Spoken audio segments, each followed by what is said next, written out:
This is the Truth Network. Coming to you from an entrenched barricade deep in the heart of central North Carolina. Masculine Journey After Hours. A time to go deeper and be more transparent on the topic covered on this week's broadcast. So sit back and join us on this adventure. The Masculine Journey After Hours starts here now. Welcome to the After Hours podcast, and as promised, we're going to hear plenty of Darren Sin. Robbie Sin, Rodney Sin, Sam Sin, Jim Sin. We got all kinds of sin to go around, but the thing that's clear to me that, you know, I often pose thinking that I don't have anything really that I'm feeling all that guilty about. But really cool, the clip that you got for us, Rodney, can you kind of set this up? Because here's people that were really posing high school-wise and found themselves together, right? And I can definitely relate with this character as far as the pose goes and having it all together. This is from Breakfast Club, and of course, everybody's seen Breakfast Club, right, Robbie? Except Robbie. So here in Breakfast Club, you've got 5 teenagers, all from supposedly, different backgrounds in their school life, in their family life, and they're just different. You've got the nerd, you got the pretty girl, you got the athlete, you got the degenerate kind of kid who's a rebel, and you've got this weird girl who's trying to figure her out. So you got this weird bunch brought together because of detention. They all did something to get themselves into detention, and what they form throughout this is a real bond, kind of like what we would have in the Brotherhood. They've got this brother and sisterhood thing going, that they're all reveling and coming together because their parents are horrible. That's kind of the main theme they all come to, right? They all rally around this fact that their parents made them into this horrible thing or whatever, and they're carrying guilt, shame, blame, and that comes out in all their stories. And the one we're going to pick up here on is they're sitting around in a circle talking, and by this time it's moved on a little bit in the movie, and I think they're really getting to know each other pretty good and starting to get a little more open and sharing. And the athlete who, you're like, oh, he's got it all together. What has he got? And he's the one that says, we're all a little bizarre here. So then the pretty girl says, what do you got that's so bizarre? And then we kind of get into this clip. I taped Larry Lester's buns together. That was you? Yeah, you know? Yeah, I know. Well, you know how hairy he is, right? Well, when they pulled the tape off, most of his hair came off and some skin, too. Oh, my God. And the bizarre thing is that I did it for my old man. I tortured this poor kid because I wanted him to think that I was cool. He's always going off about, when he was in school, all the wild things he used to do. And I got the feeling that he was disappointed that I never cut loose on anyone, right? So I'm sitting in the locker room, and I'm taping up my knee, and Larry's undressing a couple lockers down from me. And he's kind of skinny, weak.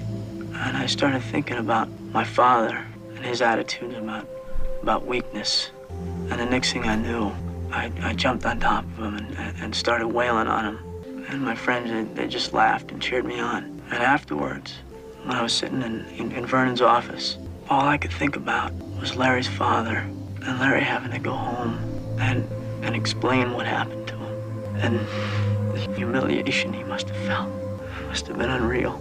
I mean, how do you apologize for something like that? There's no way. It's all because of me and my old man. God, I hate him. He's like this mindless machine that I can't even relate to anymore. Andrew, you've got to be number one. I won't tolerate any losers in this family. Win! Win! Win! Wow, huh? So here you have the kid who looks like we would go into most schools, like most of our past in our schools, and think, oh, wow, this kid's got it all together and everything's fine at home, things are fine at school. He's the star wrestler, what's there to be so bummed out about? He's got everything, right? But one of the things kind of God gave me during this was we all have guilt, and we all want to get rid of guilt. So what I saw in this clip was the dad is wanting to get rid of his guilt from whatever probably shame that he has from carrying back from all the things he did in his high school.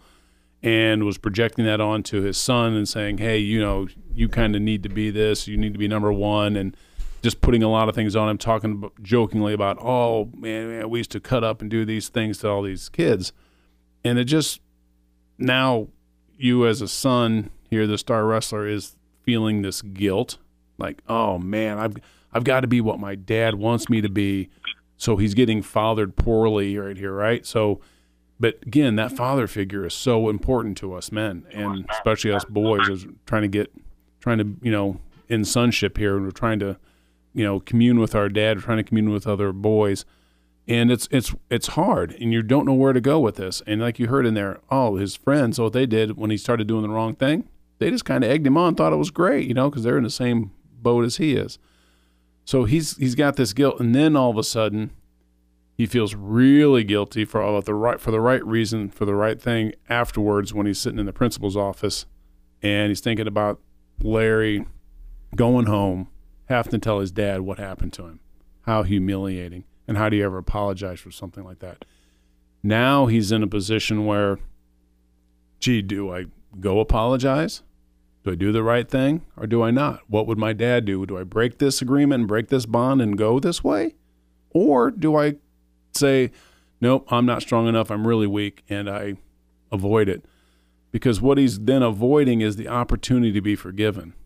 And the grace that comes with forgiving, the great feeling behind forgiveness that you get to accept from somebody else, is huge for your own freedom and your own heart. And to enter into that is risky, but that's where he would need to go at this time. And for me, we're talking about, Robbie's like today, like, hey, well, this is where I went and found out where my guilt is at. Where you guys are at. And for me, one of the big things in parenting kids is how do you not have guilt? You do so many dumb things. But for me, it was anger. And I'd bottle that sucker up nice and tight until the cork blew, right? So the next thing you know, I've got my son. This is just one episode. This is the only time I threw him. But I got him up. I've got him holding him because something was going on that day. And I'm not even mad at the boy. I'm not mad at him at all. And I'm like, what he did wasn't that big a deal. But I'm mad at him. I'm yelling at him. And I threw him across the room onto the couch. Probably scared the living crap out of that boy. He's like, where am I going flying to? And I knew he was going to the couch. I knew, kind of like, if it wasn't, I'm mad and everything, he'd probably love it. Mm-hmm. But emotionally, I can only imagine what I did to him at that point in that time. The only thing is, I'd love to ask him. I need to ask him if he remembers that, because he was probably like 5 or 6. He was small. I was big. I could throw him really hard and really far. And he knew it. You just kind of think, and I wasn't even mad at him. So that's one of those times where, out of many, I've had to apologize to my kids and say, man, I don't know why I did that, but I did, and try to take some responsibility for that, although I would project guilt in other places, but daddy was this or that, and I'm like, I think back on those times, I'm like, oh yeah, there's lots of times when you just kind of, you took on some of that guilt, but then you also want to project into somebody else, say, oh yeah, but it's also my dad here because he treated me really bad, that kind of thing. When you first started talking, Rodney, you said that there were two things. One was that we all have guilt, and the other was that we all want to get rid of it. Mm-hmm. That may not be true. A lot of people don't want to get rid of their guilt because they loathe themselves. They hate themselves so much, they feel like they have to hang on to the guilt because they deserve the guilt. And so you can tell them theologically all day long, well, no, Jesus forgave you. Even the person that they may have hurt may forgive them, but they hold on to the guilt, and that's false guilt. That's toxic guilt. Guilt's a wonderful motivator, and you know this. I know that. I'm just trying to put myself in the position of some of our listeners, and even myself through much of my life. There are things that we do that we feel like, I don't deserve to be forgiven of that. I know God forgave me, but I don't deserve to be forgiven. I live in that too. Yeah. We all do to a certain extent. But I would rather get rid of it if I could. And when you said, we're all guilty and we all want to be free, I think the third part of that is God wants us to be free. So much so that he created a guilt offering, a guilt sacrifice. And Jesus becomes that guilt sacrifice. And he tells us all through the New Testament that he's setting us free from a guilty conscience. He knows that our conscience can be a horrible taskmaster. It can also be a great motivator. And a masker. And a masker. It can be a masker as well, can't it? A masker per offer. Yeah, it can be a masquerader. And so that whole issue of guilt and what it's producing in your life is really what the show is about. And, we're probably going to need about 4 more shows on this. But the thing that really hurts me at times is the longer I lived in the guilt, the worse it was for those who lived around me, who lived with me, who lived under my rule, under maybe they worked for me or whatever. But the more I lived in the guilt and refused to allow Jesus' sacrifice to be enough, refused to allow the other person's forgiveness to be enough, the worse that gets, because it becomes resentment. Sam talked about that before the show. Sam, is that kind of what you were talking about when you said it either becomes resentment or it becomes, and I can't remember the other thing that you said. He may have it on mute. He's done that before. He does it only when I'm talking, though. I mean, I think Sam needs to feel really guilty here because I'm starting to feel really bad. Sam, are you here? Okay, we may want to call Sam back. It's possible that we've lost Sam. It is possible, technology. But since we got Andy, you want Andy? Sure. Well, I can't speak to Sam's point. I don't remember the other one like you, Darren. But I guess the thing, I'm sitting here, it's great to have this talk before the show, and then you hear things in the show. And I think this is the way, this is like sitting around a campfire talking to the guys, and you hear things and then you start thinking about your lives and your life. And I mean, I don't know that I've dealt or delved into some of these issues as much, thinking about, all I know was it was, John Eldredge wrote a book, Utter Relief of Holiness. And I think there's just a lot to, whenever you've been under guilt for so long, and when you get freedom from it again, it's constantly there. But it's not to the level it is, because I've got victory in some things that I didn't and I struggled with for years. And it just brings on a joy that you just don't realize. But I still, just like all the guys there's things that come up that I feel guilty about, not doing enough. How blessed I am and how other parts of the world are not, whatever they may. But one of the scriptures I wanted to read a little bit of that I used to go to when I was struggling with pornography and lust and a multitude of other things, is Psalm 51 after David's failure, and it's middle down into that. But I just want to read it because, it speaks to kind of what we're talking about of just God doesn't want us to stay in guilt. It says, "Purge me with hyssop, and I shall be clean. Wash me, and I shall be whiter than snow. Make me to hear joy and gladness, that the bones which thou hast broken may rejoice. Hide thy face from my sins, and blot out all my iniquities. Create in me a clean heart, O God, and renew a right spirit within me. Cast me not away from thy presence, and take not thy Holy Spirit from me. Restore unto me the joy of thy salvation, and uphold me with thy free spirit. Then I will teach transgressors thy way, and sinners shall be converted unto thee." So that last line, that's not possible if we haven't really dealt with the guilt about teaching transgressors in thy way. But we don't have that. That second line spoke to me, make me to hear joy and gladness. That's God. That's what he.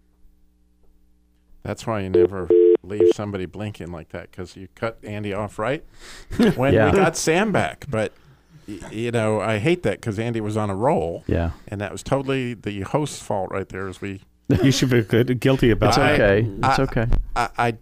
I do want to speak real quickly to the issue that as I was listening, I was thinking, that there's this old story about a Christian that was taking his friend that was a non-Christian out duck hunting, and he made a shot, missed the duck, got real upset, started cursing, threw his shotgun down, and then he got down on his knees and prayed, God, I just can't believe that that I know you and I'm still struggling with this sin, and he was very lamenting and feeling guilty, and he's praying to God all this stuff.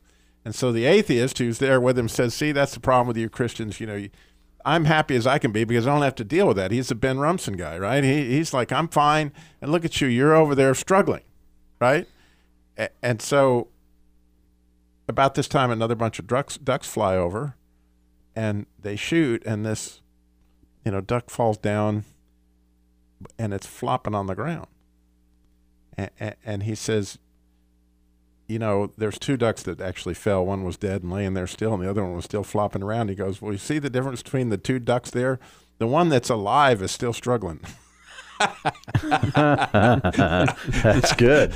And when you think about the Paint Your Wagon clip, right? You got Ben Rumson, who clearly was not struggling, and the other two characters were. But now that we got Sam back, and we got Andy back, we got Sam back, we got Andy not okay. This should work. I'm here. Yep. So, we're still working on Sam. So we are. Well, so as we were talking before the show, God deals with this either one. Robbie asked the question of all of us. So whatever you're struggling with in that realm of guilt, have you gone and pursued conversational intimacy with God? Have you said, God, what am I struggling with from guilt? Or maybe you already know. And whatever that thing is, have you asked God, why am I still struggling with that? What am I missing? And that's what Robbie did. And God brought up, well, you're still struggling with this contract, with Scientology. That legalistically was broke through Jesus' blood, but emotionally was still causing Robbie to struggle. Well, for me, it was more of a passive thing. I struggled, like Rodney talked, I've struggled with so many things that the list is so long we could do 7 shows on it. However, the thing that I probably struggle with the most is parenting. As a Christian, as a pastor, most of my children's lives, I struggled with a lot of things. Anger was one of them, but at different times during that, as a pastor, I also struggled with an addiction to pornography. And the thing that killed me, still to this day hurts at times, is that when you, as the father, as the husband, as the head of the household, when you voluntarily allow Satan, his demons over sexual sin, into the house, you are also exposing your wife, your bedroom, you're exposing your children, you're exposing everybody in the house and all of the other brothers and sisters that come into the house for a Bible study or anything else.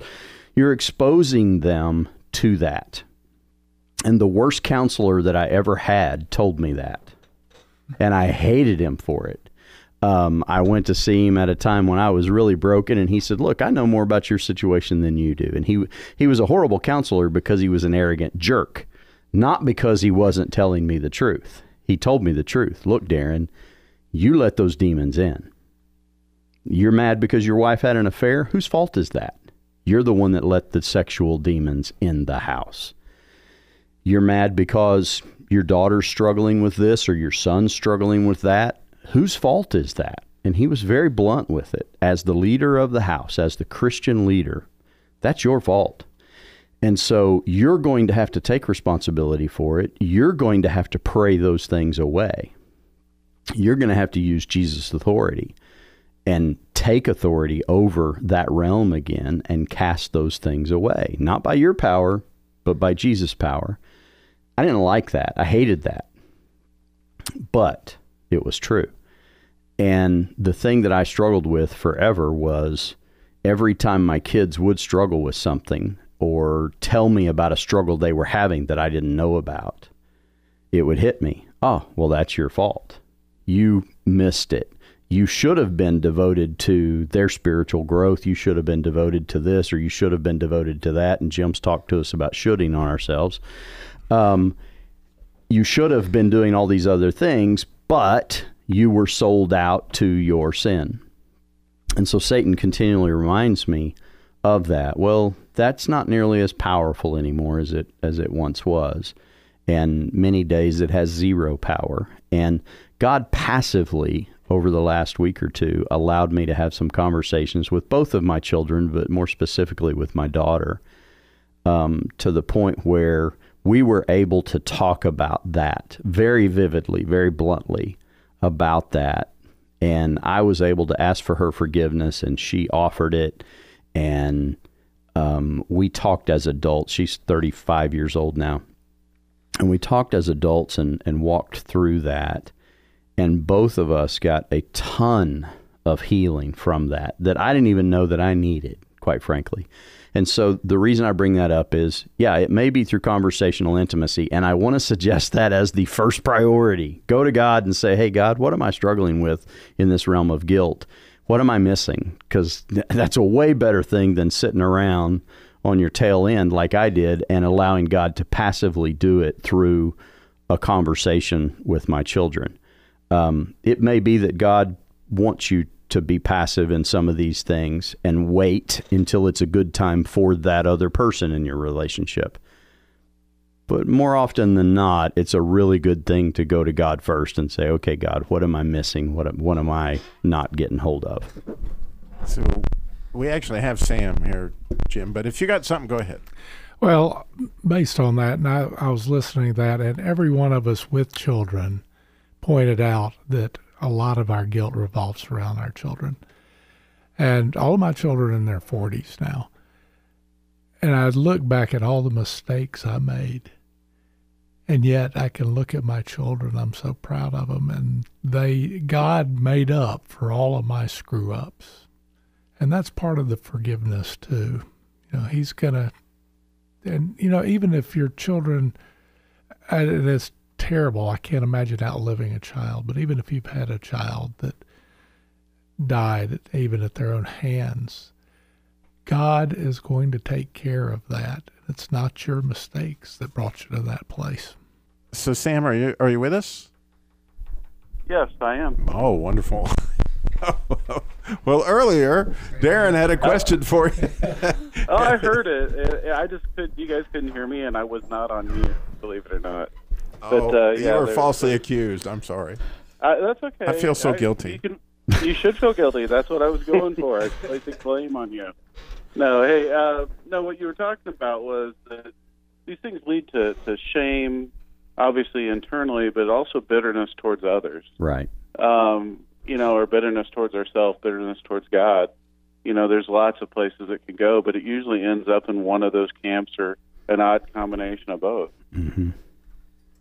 Well, often, you know, guilt comes with that sense of feeling worthless, feeling hopeless, feeling, helpless. And, you know, when people try to reach out to us and try to minimize our guilt or try to go down that road, we often, you know, lash out, say, hey, you don't know me. You don't know what I've done. And I think we see a lot of that. And we have to keep in mind that, you know, we're not worthless. We're sons and daughters of the King of Kings, and we're not helpless. We have Christ by our side, and these things, when you really take these things to God and go through the confession and say, hey, you know, I've sinned. I know it. You know, help me through these things.